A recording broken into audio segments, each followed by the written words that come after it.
ဒီနေ့ကျွန်တော်တို့ပြောပြမယ့်အကြောင်းကတော့နှစ်တလကျော်အထိမရှိနိုင်သေးတဲ့ကလေးပြောက်ဆုံးမှုတစ်ခု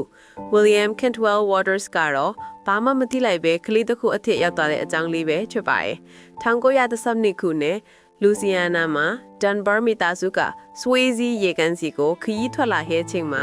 လင်းနှစ်အရွယ် Bobby Dunbar ကရုတ်တရက်ပျောက်သွားပါတယ်ရဲတွေကုညီကယ်ဆယ်ရေးအသင်းတွေကတော့ကန်နေတယ်တောတယ်တောင်နေတဲ့အထိတလကြာရှာဖေခဲ့ပေမဲ့ဘလို့ပဲရှာဘော်ဘီကိုရှာမတွေ့ခဲ့ပါဘူးမိဘတွေကတော့ငသားအသက်ခံနေရတာလားမတမာတဲ့လူတွေကဖမ်းခေါ်သွားတာလားတွေးနေနှိမ့်ဆက်ပြီးအပူတပြင်းလိုက်ရှာပါတော့တယ်ရှလကြာမှာရဲတွေက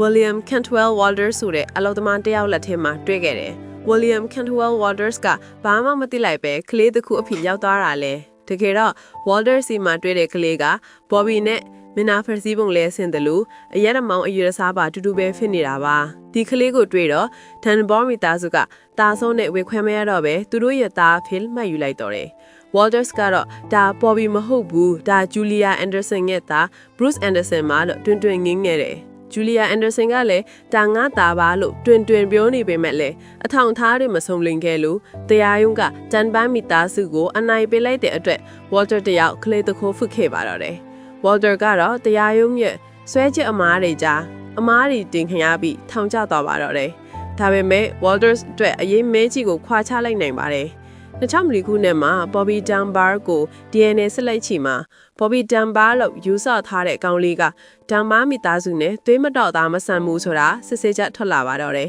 ။ Walter ပြောတဲ့ Julia Anderson ရဲ့သားထင်နေခဲ့ပါတယ်။ Walter ဟာအရင်မဲကြီးခွာချခံလိုက်ရပေမဲ့ထောင်ထဲမှာကုံဆုံးခါတဲ့အချိန်တွေနာကြီးမှုတွေလွတ်လပ်မှုတွေဆုံးသွားတာကဘယ်သူမှအစားပြန်မပေးနိုင်တယ်လို့ငါတို့မားသွားပါတယ်ဆိုရဲစကလုံးတစ်ခုနဲ့တစ်ဖက်ကဘဝကြီးပေးဆက်လိုက်ရတဲ့နင့်နာတိက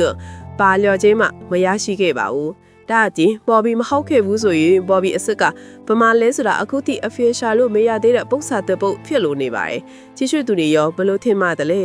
စီစဉ်လေးကိုဒီမှာပဲရပ်ပြင်ပြပါခင်ဗျာနောက်စီစဉ်တွေမှာပြန်တွေ့ကြရအောင်ကျွန်တော်ရဲ့တင်ပြမှုလေးကိုကြိုက်နေတဲ့ဆိုရင် like share subscribe တွေနဲ့အားပေးခဲ့ပါအောင်ခင်ဗျာ